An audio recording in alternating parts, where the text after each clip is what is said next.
क्या एक शिक्षा का मंदिर कभी किसी की आखिरी सांसों का गवाह बन सकता है? ये सवाल सुनने में जितना अजीब लगता है, उतना ही खौफनाक जवाब इसके पीछे छिपा हुआ है।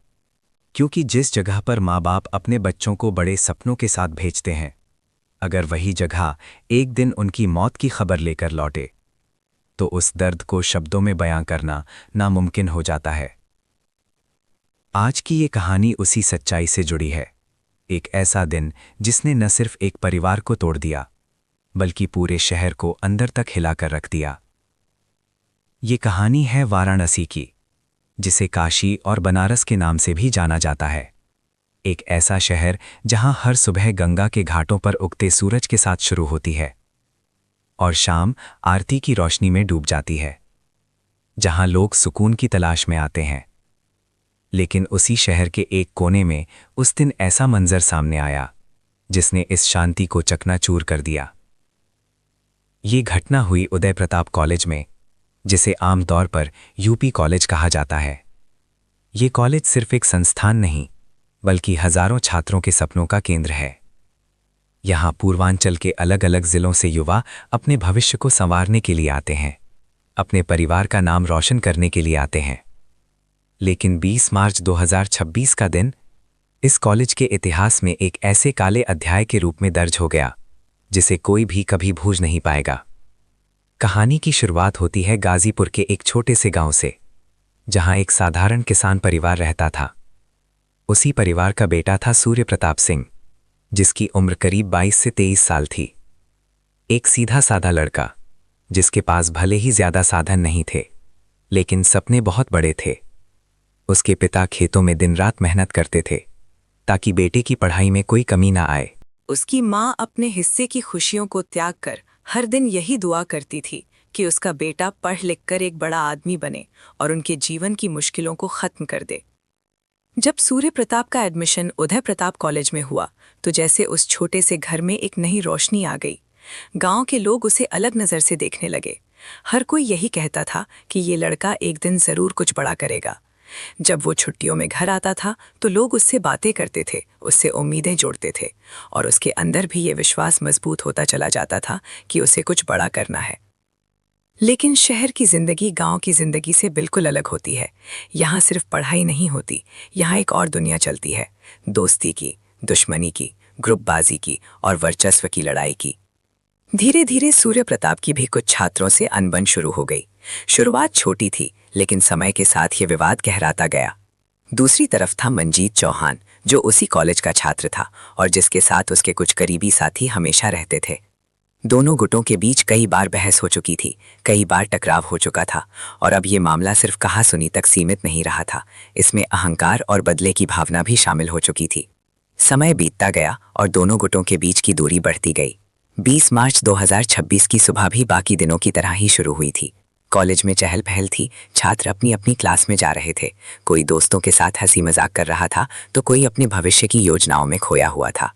लेकिन किसी को यह अंदाजा नहीं था कि कुछ ही देर में ये सामान्य दिन एक भयानक हादसे में बदलने वाला है। उसकी माँ को जब ये पता चला, तो वो वहीं गिर पड़ी। वो बार बार यही कह रही थी कि ये झूठ है, उसका बेटा उसे छोड़कर नहीं जा सकता। जिस बेटे को उसने इतने प्यार से पाला था, जिसे उसने हर मुश्किल से बचाकर बड़ा किया था, वो आज उससे हमेशा के लिए दूर हो गया था। उसकी चीखें पूरे घर में गूंज रही थीं। आसपास के लोग उसे संभालने की कोशिश कर रहे थे, लेकिन एक माँ के दर्द को कोई कैसे समझा सकता है। उसके लिए तो जैसे पूरी दुनिया खत्म हो चुकी थी। पिता की हालत भी कुछ अलग नहीं थी। वो खामोश थे, लेकिन उनकी आंखों में आंसू साफ दिखाई दे रहे थे।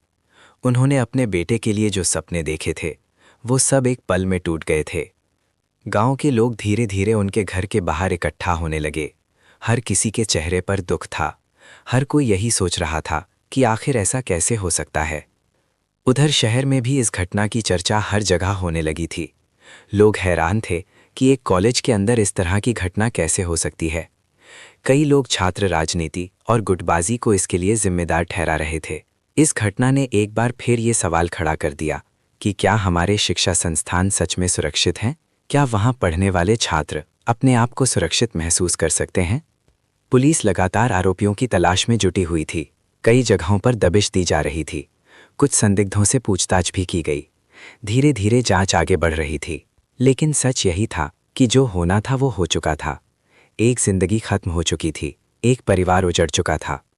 इस घटना ने न सिर्फ उस परिवार को बल्कि पूरे समाज को एक बड़ा झटका दिया। ये सिर्फ एक अपराध नहीं था, ये एक सबक था। ये हमें ये सोचने पर मजबूर करता है कि आखिर हम कहाँ जा रहे हैं। क्यों छोटी छोटी बातों पर हम इतने हिंसक हो जाते हैं? क्यों हम अपने गुस्से को कंट्रोल नहीं कर पाते? हमलावर मौके से फरार हो गए। जाते जाते उन्होंने हथियार को वहीं फेंक दिया और भीड़ का फायदा उठाकर बाहर निकल गए। पीछे रह गया खून से सना हुआ फर्श और एक ऐसी खामोशी जो चीख चीख कर उस घटना की कहानी सुना रही थी। सूर्य प्रताप को तुरंत उठाया गया। कुछ छात्रों और कॉलेज स्टाफ ने मिलकर उसे अस्पताल ले जाने का फैसला किया। हर सेकंड कीमती था। उसे जल्द से जल्द अस्पताल पहुंचाना जरूरी था। उसे BHU ट्रॉमा सेंटर ले जाया गया। रास्ते भर सभी की आंखों में एक ही उम्मीद थी कि वो बच जाए, लेकिन अस्पताल पहुंचते ही डॉक्टरों ने जांच के बाद उसे मृत घोषित कर दिया। ये खबर सुनते ही वहां मौजूद लोगों के पैरों तले जमीन खिसक गई।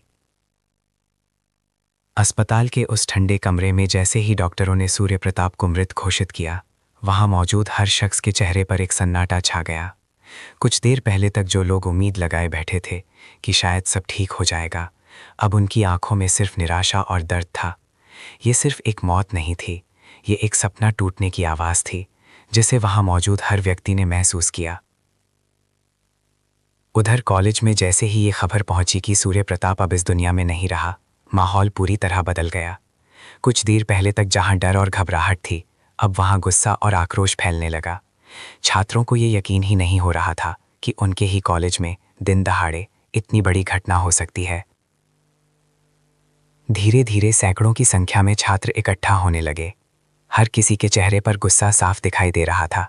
कोई प्रशासन को दोष दे रहा था, कोई सुरक्षा व्यवस्था पर सवाल उठा रहा था, तो कोई बस इस सदमे से बाहर नहीं निकल पा रहा था। देखते ही देखते ये गुस्सा उबाल में बदल गया। कॉलेज का माहौल अचानक हिंसक हो गया। कुछ छात्रों ने तोड़फोड़ शुरू कर दी।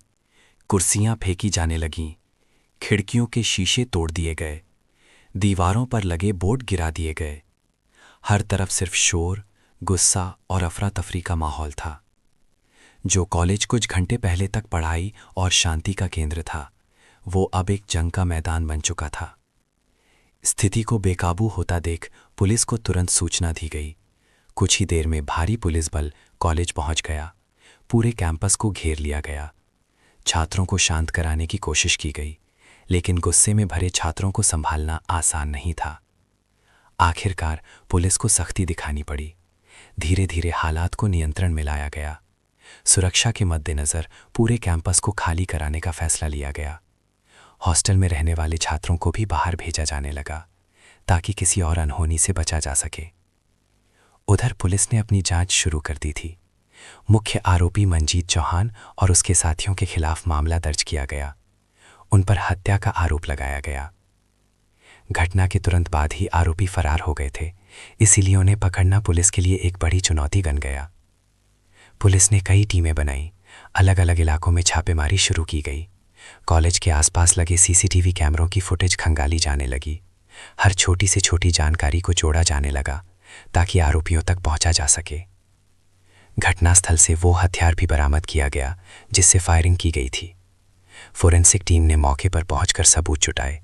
खून के नमूने लिए गए, गोलियों के खोल इकट्ठा किए गए और हर एंगल से जांच की गई। लेकिन इस पूरे घटनाक्रम के बीच सबसे दर्दनाक दृश्य कहीं और था। वो था गाजीपुर के उस छोटे से गांव में जहां सूर्य प्रताप का घर था। जब ये खबर वहां पहुंची तो जैसे पूरे गांव में सन्नाटा छा गया। लोग एक दूसरे को देख रहे थे, लेकिन किसी के पास शब्द नहीं थे। धीरे धीरे ये खबर सूर्य प्रताप के घर। लेकिन एक माँ के दर्द को कोई कैसे समझा सकता है? उसके लिए तो जैसे पूरी दुनिया खत्म हो चुकी थी। पिता की हालत भी कुछ अलग नहीं थी। वो खामोश थे, लेकिन उनकी आंखों में आंसू साफ दिखाई दे रहे थे। उन्होंने अपने बेटे के लिए जो सपने देखे थे, वो सब एक पल में टूट गए थे। गांव के लोग धीरे धीरे उनके घर के बाहर इकट्ठा होने लगे। हर किसी के चेहरे पर दुख था, हर कोई यही सोच रहा था कि आखिर ऐसा कैसे हो सकता है।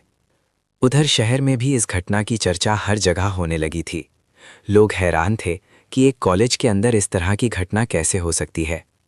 कई लोग छात्र राजनीति और गुटबाजी को इसके लिए जिम्मेदार ठहरा रहे थे। इस घटना ने एक बार फिर ये सवाल खड़ा कर दिया कि क्या हमारे शिक्षा संस्थान सच में सुरक्षित हैं? क्या वहाँ पढ़ने वाले छात्र अपने आप को सुरक्षित महसूस कर सकते हैं? पुलिस लगातार आरोपियों की तलाश में जुटी हुई थी। कई जगहों पर दबिश दी जा रही थी। कुछ संदिग्धों से पूछताछ भी की गई। धीरे धीरे जांच आगे बढ़ रही थी। लेकिन सच यही था कि जो होना था वो हो चुका था। एक जिंदगी खत्म हो चुकी थी। एक परिवार उजड़ चुका था। इस घटना ने न सिर्फ उस परिवार को बल्कि पूरे समाज को एक बड़ा झटका दिया। ये सिर्फ एक अपराध नहीं था, ये एक सबक था। ये हमें ये सोचने पर मजबूर करता है कि आखिर हम कहाँ जा रहे हैं। क्यों छोटी छोटी बातों पर हम इतने हिंसक हो जाते हैं? क्यों हम अपने गुस्से को कंट्रोल नहीं कर पाते? सूर्य प्रताप की कहानी सिर्फ उसकी नहीं है, ये उन हजारों युवाओं की कहानी है जो अपने सपनों के साथ घर से निकलते हैं लेकिन रास्ते में कहीं ना कहीं भटक जाते हैं। दूसरी तरफ मंजीत चौहान और उसके साथियों की कहानी भी एक सबक है। एक पल का गुस्सा, एक गलत फैसला और पूरी जिंदगी बदल जाती है। अब उनका भविष्य भी अंधकार में है। दोस्तों, जिंदगी बहुत कीमती होती है। एक पल का गुस्सा, एक छोटी सी गलती सब कुछ खत्म कर सकती है। हमें ये समझना होगा कि हिंसा कभी किसी समस्या का समाधान नहीं हो सकती। हमें अपने गुस्से को कंट्रोल करना सीखना होगा, अपने मतभेदों को बातचीत से सुलझाना होगा। अगर हम ऐसा नहीं करेंगे तो ऐसी घटनाएं बार बार होती रहेंगी और हर बार कोई ना कोई परिवार इस दर्द से गुजरता रहेगा। आज की ये कहानी हमें एक बहुत बड़ा संदेश देती है। ये हमें ये सोचने पर मजबूर करती है कि हमें अपने समाज को बेहतर बनाने के लिए क्या करना चाहिए। क्या हमें शिक्षा संस्थानों में सख्त नियम लागू करने चाहिए? क्या हमें छात्रों को सही दिशा देने के लिए और प्रयास करने चाहिए? क्या हमें अपने बच्चों को ये सिखाना चाहिए कि गुस्से को कैसे संभालना है? इन सवालों के जवाब हमें खुद ढूंढने होंगे, क्योंकि अगर हम अब भी नहीं समझे तो शायद अगली कहानी किसी और की नहीं बल्कि हमारे अपने किसी अपने की हो